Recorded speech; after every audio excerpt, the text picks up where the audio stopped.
Enthalpy तथा enthalpy परिवर्तन।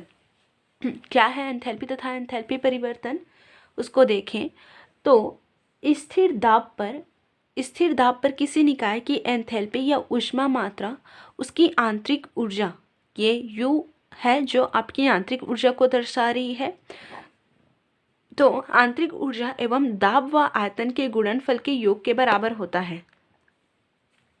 स्थिर दाब पर किसी निकाय की जो एंथैल्पी या ऊष्मा मात्रा है, स्थिर दाब पर किसी निकाय की एंथैल्पी या ऊष्मा मात्रा उसकी आंतरिक ऊर्जा प्लस उसकी दाब व आयतन के गुणनफल के योग के बराबर होती है। एंथैल्पी जिसे हम लोग H से प्रदर्शित करते हैं, एंथैल्पी परिवर्तन जिसे हम लोग डेल H से प्रदर्शित करते हैं। ठीक है, यहाँ पे तो आपको पता ही है H क्या है, एंथैल्पी है, U क्या है, आंतरिक ऊर्जा है, P क्या है, प्रेशर है, दाब है, V क्या है, आयतन है। माना स्थिर दाब पर किसी निकाय की प्रारंभिक अवस्था में एंथैल्पी, आंतरिक ऊर्जा तथा आयतन, एंथैल्पी क्या है H1 है और आंतरिक ऊर्जा क्या है U1 है और आयतन क्या है V1 है, तथा ऊष्मा ग्रहण करने के बाद देखो प्रारंभिक अवस्था में एंथैल्पी H1 होता है, आंतरिक ऊर्जा U1 होता है और आयतन जो होता है V1 होता है। उसके पश्चात ऊष्मा ग्रहण कर लेने के पश्चात जो एंथैल्पी होता है H2 हो जाता है, आंतरिक ऊर्जा जो होता है U2 हो जाता है और आयतन जो होता है V2 हो जाता है। तो इसको हम लोग इस तरीके से लिखे हैं, H1 बराबर इसमें रखे हैं H1 बराबर U1 प्लस PV1। प्रेशर क्या है, सेम है, क्योंकि यहाँ पे बोला गया है स्थिर दाब क्या है, स्थिर है, उसमें उसको हम लोग P1 P2 नहीं लिखेंगे क्योंकि वो क्या है, दोनों में ही प्रेशर क्या है, स्थिर है ना। तो ये इसके लिए प्रारंभिक अवस्था पर H जो होता है H1 होता है, U1 होता है और V जो होता है V1 होता है। उसके बाद अंतिम अवस्था में होती है ऊष्मा ग्रहण करने के बाद ये हो जाता है, मतलब अंतिम अवस्था पर क्या हो जाएगा, H2U2 प्लस PV2 हो जाएगा, है ना। अब समीकरण 2 में से एक को घटाने पर,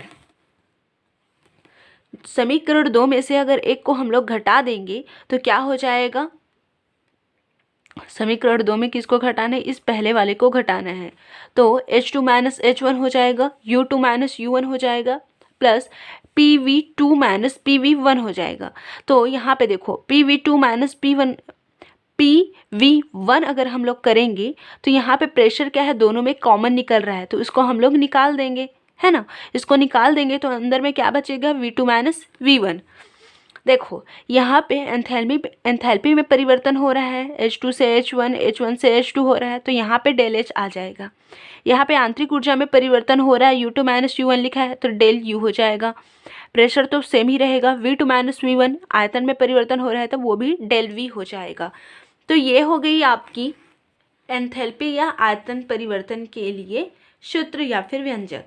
ठीक, यहाँ पे हमें निष्कर्ष ये मिल रहा है कि स्थिर दाब पर एंथैल्पी परिवर्तन, आंतरिक ऊर्जा में परिवर्तन प्रसार की यांत्रिक कार्य के योग के बराबर होता है। एंथैल्पी में जो परिवर्तन होता है, यहाँ पे डेल H परिवर्तन को दर्शा रहा है, डेल जो है परिवर्तन को, तो एंथैल्पी में परिवर्तन आंतरिक ऊर्जा में परिवर्तन और प्रसार के यांत्रिक कार्य के बराबर के योग के बराबर होता है। ठीक, अब देखते हैं आगे डेल U एवं डेल H में संबंध। ये इम्पॉर्टेंट क्वेश्चन है, इसको देखिएगा ध्यान से। देखो अगर इन दोनों के बीच संबंध देखें तो हमें कुछ निम्नलिखित शब्द यहाँ पे कुछ निश्चित चिन्ह यहाँ पे प्रयुक्त होंगे, जैसे कि डेल U क्या है, स्थिर ताप एवं स्थिर आयतन पर ऊष्मा परिवर्तन। डेल H क्या है, स्थिर ताप व स्थिर दाब पर ऊष्मा परिवर्तन, तथा डेल H बराबर del U plus P del V। ये हमें कहाँ से मिला है, एंथैल्पी परिवर्तन से मिला है ना। इससे पहले इसी के बारे में देखा है। यदि कोई अभिक्रिया स्थिर ताप T एवं स्थिर दाब P पर हो रही है, जहाँ VR जो है गैसीय अभिकारकों का कुल आयतन है, V हमें पता है क्या है, आयतन है, और यहाँ पे जो R लिखा है वो रिएक्टेंट को दर्शाता है, रिएक्टेंट मतलब अभिकारक को। ठीक, तो ये हो गया गैसीय अभिकारकों का कुल आयतन। उसके बाद NR, R रिएक्टेंट को दर्शाएगा और N जो है अणुओं की संख्या को दर्शाएगा। तो गैसीय अभिकारकों के अणुओं की संख्या, उसके बाद P जो है आपका प्रेशर है और N क्या है, अणुओं की संख्या। तो P जो यहाँ पे है आपका प्रोडक्ट है, उत्पाद है, ठीक। तो गैसीय उत्पाद के अणुओं की संख्या। Vp क्या है, P भी यहाँ पे प्रोडक्ट उत्पाद है और V क्या है, आयतन है, गैसीय उत्पाद का कुल आयतन। अब देखते हैं आदर्श गैस समीकरण से डेल U एवं डेल H में संबंध। यहाँ देखिए डेल H एवं डेल U में क्या है, संबंध है, ठीक है। हमें पता है डेल H बराबर क्या होता है, यहाँ पे लिखिएगा, हमें पता है डेल H बराबर del U plus P del V होता है, ठीक। इसे मानते हैं समीकरण पहला। अब आगे जाएं तो आदर्श गैस समीकरण है आपका, आदर्श गैस समीकरण P V बराबर N R T, ये क्या है, आदर्श गैस समीकरण। इसे मानते हैं समीकरण दूसरा। तो इससे पहले हमने देखा है कि यहाँ पे आपका रिएक्टेंट के लिए अलग होगा और प्रोडक्ट के लिए अलग होगा। मान लेते हैं ये रिएक्टेंट के लिए है PVR, इसका मतलब अभिकारकों के लिए प्रेशर और वॉल्यूम। उसके बाद ये अभिकारक के लिए है तो यहाँ पे लिख देते हैं अभिकारकों के लिए, अभिकारकों के लिए, अभिकारकों के लिए आदर्श गैस समीकरण, ठीक है। अभिकारकों के लिए आदर्श गैस समीकरण तो PV है, तो यहाँ पे रिएक्टेंट, अभिकारक को इंग्लिश में रिएक्टेंट कहते हैं, ठीक है। तो PVR हो जाएगा, यहाँ पे NR हो जाएगा और यहाँ पे RT आ जाएगा। उसके बाद उत्पादकों के लिए या फिर उत्पादों के लिए आदर्श गैस समीकरण, उत्पादों के लिए आदर्श गैस समीकरण, यहाँ पे R है तो यहाँ पे क्या हो जाएगा, उत्पाद आ जाएगा, मतलब प्रोडक्ट आ जाएगा। यहाँ पे N, यहाँ पे P और RT। समीकरण 3, समीकरण 3 में समीकरण 2 का भाग देने पर, ठीक। समीकरण 3 क्या है आपका, PVP, अच्छा यहाँ से डायरेक्ट भाग दे रहे हैं, PVP माइनस PVR बराबर क्या है, NP माइनस NR, ठीक। उसके बाद बचा है आपका RT और वहाँ भी क्या है, RT। ये ऐसा नहीं आएगा, PVP माइनस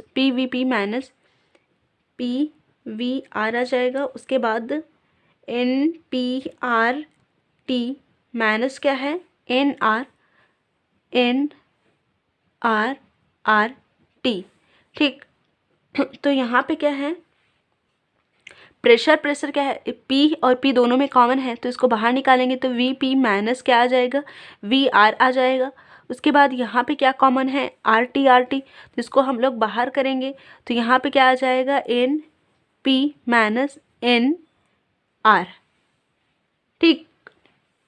तो यहाँ पे VP माइनस VR है, तो यहाँ पे मतलब वॉल्यूम में क्या है, अंतर को दर्शा रहा है, तो P डेल V हो जाएगा। उसके बाद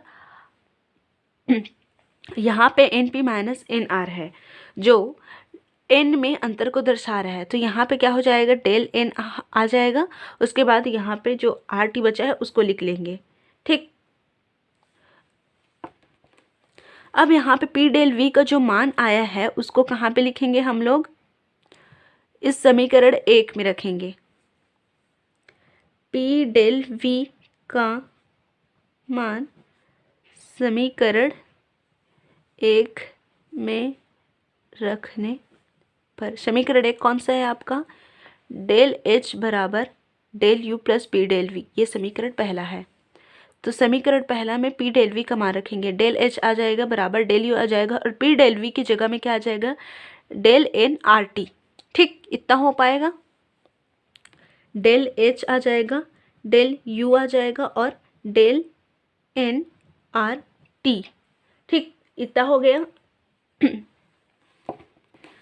यहाँ पे जो मिला है आपका वही डेल एच और डेल यू में संबंध को दर्शा रहा है। ठीक, डेल एच और डेल यू में संबंध को ये समीकरण ही बता रहा है। ठीक, डेल एच यहाँ पे एंथैल्पी परिवर्तन है, डेल यू यहाँ पे आंतरिक ऊर्जा परिवर्तन है, और डेल एन जो है गैसीय उत्पाद एवं गैसीय अभिकारक के अणु की संख्या में अंतर को दर्शा रहा है। गैसीय उत्पाद एवं गैसीय अभिकारक में अणु की संख्या को दर्शा रहा है। ठीक, क्वेश्चन आएगा डेल एच और डेल यू में संबंध को समझाइए। आगे देखिए, ऊष्माधारिता एवं विशिष्ट ऊष्मा। तो ऊष्माधारिता क्या है? किसी निकाय का ताप 1 अंश सेंटीग्रेड बढ़ाने के लिए आवश्यक ऊष्मा की मात्रा को ऊष्माधारिता कहा जाता है। किसी निकाय का ताप 1 अंश सेंटीग्रेड बढ़ाने के लिए आवश्यक ऊष्मा की मात्रा को क्या कहेंगे? ऊष्माधारिता। हो जाएगा C बराबर Q अपॉन डेल टी। ऊष्माधारिता की इकाई जो है जूल प्रति केल्विन होती है, जूल प्रति केल्विन होती है।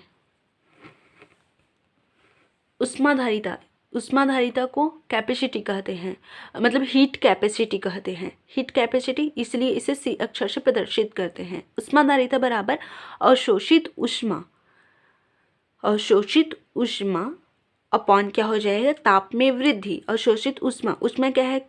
ऊष्मा को Q से, ताप में वृद्धि जो है उसको डेल टी से। तो C बराबर Q, तो Q अपॉन क्या हो जाएगा?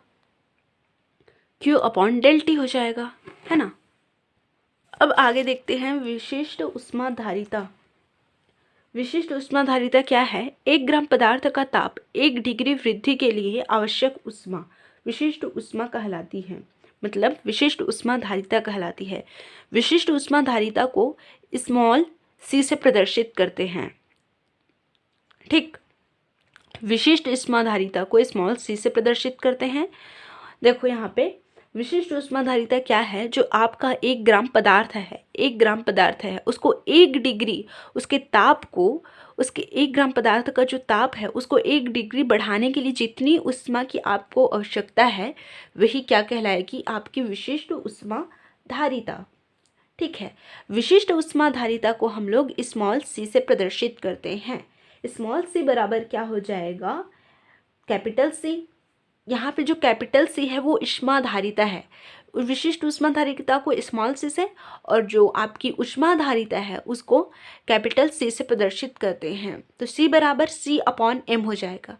C बराबर क्या होता है? Q upon del T. तो इसके मान को यहाँ पे रखेंगे Q अपॉन डेल टी। ठीक, जैसे विशिष्ट ऊष्माधारिता को स्मॉल c से प्रदर्शित करते हैं, और ये हो जाएगा आपका। अच्छा, m में यहाँ पे ध्यान दीजिएगा, ऐसे m ना लिख करके हम लोग क्या लिखेंगे? ऐसा वाला छोटा वाला m लिखेंगे। ठीक, तो यहाँ पे जो ऊष्माधारिता है, ऊष्माधारिता बराबर क्या हो जाएगा? यहाँ पे Q upon del T. Q upon क्या हो जाएगा? Del T. नीचे में क्या है? आपका m है, तो आपका C बराबर Q upon del T m। तो विशिष्ट ऊष्माधारिता बराबर क्या हो जाएगा? Q upon del T m हो जाएगा। ठीक, उसके बाद है आपकी मोलर ऊष्माधारिता। किसी पदार्थ के 1 मोल का ताप 1 डिग्री बढ़ाने के लिए आवश्यक ऊष्मा की मात्रा मोलर ऊष्माधारिता कहलाती है। कोई पदार्थ है, उसके 1 मोल का ताप 1 डिग्री बढ़ाने के लिए जितनी ऊष्मा की आवश्यकता होती है उसे मोलर ऊष्माधारिता कहते हैं। मोलर ऊष्माधारिता को Cm से प्रदर्शित करते हैं। मोलर ऊष्माधारिता बराबर को Cm से प्रदर्शित करते हैं। अवशोषित ऊष्मा C अपॉन ताप में वृद्धि डेल टी इंटू m हो जाएगा। ठीक, मोलर ऊष्माधारिता बराबर C अपॉन ताप में वृद्धि डेल टी इंटू m हो जाएगा। यहाँ पे ताप में वृद्धि मतलब डेल टी इंटू m को हम लोग n भी लिख सकते हैं। मोलर ऊष्माधारिता की जो इकाई है जूल प्रति केल्विन होती है। ठीक, यहाँ पे एक चीज़ और ध्यान देने वाली है। यहाँ पे सबसे पहले हमने ऊष्माधारिता को पढ़ा है, उसके बाद विशिष्ट ऊष्माधारिता को, उसके बाद मोलर ऊष्माधारिता को।